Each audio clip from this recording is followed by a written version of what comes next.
سلام به همه. امیدوارم که خوب و خوش باشید. امروز میخوام در مورد پلن بازنشستگی این بیزینس صحبت بکنم.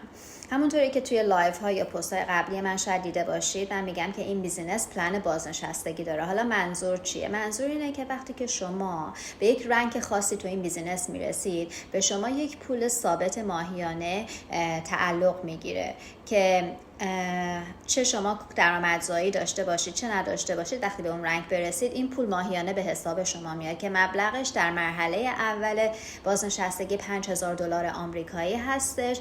ولی شما خب در کنار این بازنشستگی هنوز میتونید که درآمدزایی داشته باشید. ولی وقتی که ما میگیم که مرحله بازنشستگی، منظور نیستش که شما درآمدزاییتون استاپ میشه. نه، شما هنوز میتونید در کنار این فیکس اینکامی که درآمد ثابتی که میگیرید، هنوز میتونید درآمدزایی رو داشته باشید. ولی این یه چیزی هستش که تو اون رنگ برسید این مقدار رو دریافت میکنید ماهیانه برای همیشه.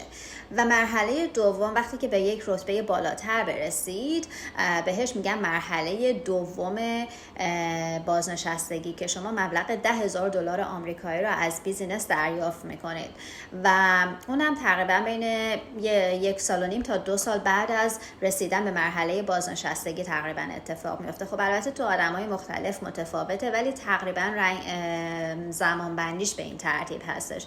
به مرحله سوم هم که $15,000 آمریکایی به حساب شما ریخته میشه ماهیانه به صورت ثابت و هنوز شما میتونید درآمدزاییتون رو داشته باشید در کنار دریافت این درآمد ثابت که $15,000 آمریکایی هستش. امیدوارم که این ویدیو مفید بوده باشه.